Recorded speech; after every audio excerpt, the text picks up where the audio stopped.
ایک شیر ہی جنگل کا بادشاہ کیوں ہوتا ہے؟ شاید اس لیے کہ وہ سب سے بڑا ہوتا ہے؟ نہیں، سب سے بڑا جانور تو ہاتھی ہے۔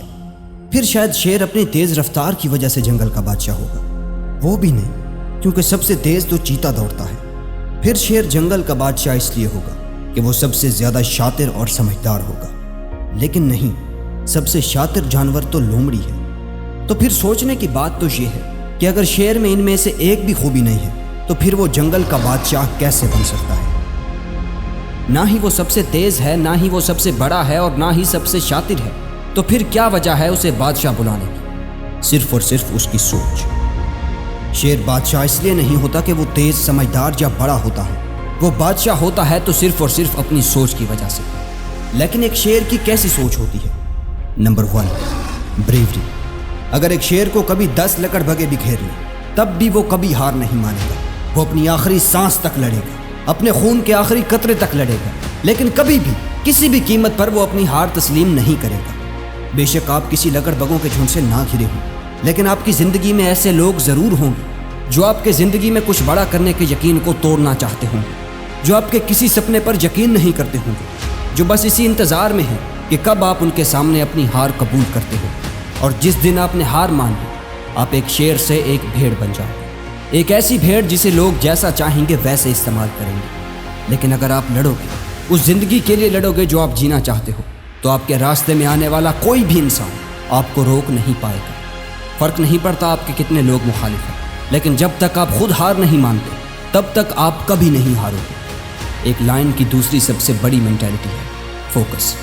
ایک شیر کبھی بھی اپنے شکار پر ایسے ہی نہیں جھپٹ پڑتا، بلکہ پہلے وہ اپنے شکار کو دیکھتا ہے، اسے پرکھتا ہے، اور اس وقت اس کا سارا فوکس صرف اور صرف اپنے شکار کو دبوچنے پر ہوتا ہے۔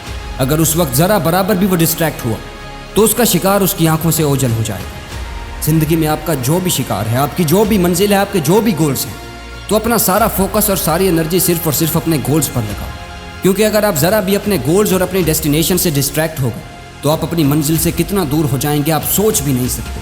اس لیے پہلے ایک لائن کی طرح سکون اور اطمینان سے اپنے سارے فوکس کے ساتھ اپنے گولز کو پرکھو، ان گولز کو حاصل کرنے کی پراپر پلاننگ کرو، اور پھر صحیح وقت آنے پر اپنے ان بنائے گئے پلانز پر ایکشن لو۔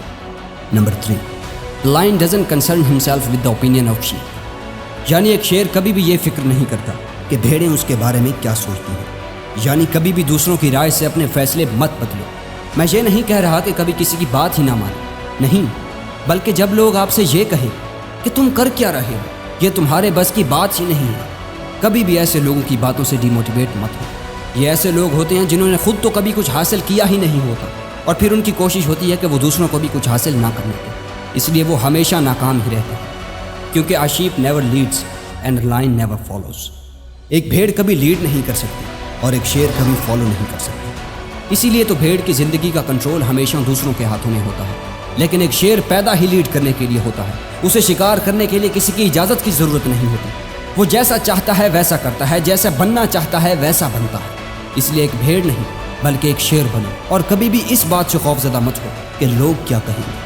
Number 4، attitude. جیسے کہ میں نے ویڈیو کی سٹارٹ میں کہا تھا کہ لائن نہ تو جنگل کا سب سے تیز اور سمارٹ جانور ہوتا ہے اور نہ ہی سب سے زیادہ طاقتور، لیکن پھر بھی وہ جنگل کا بادشاہ ہوتا ہے، صرف اور صرف اپنے ایٹیٹیوڈ اور اپنی مینٹلٹی کی وجہ سے۔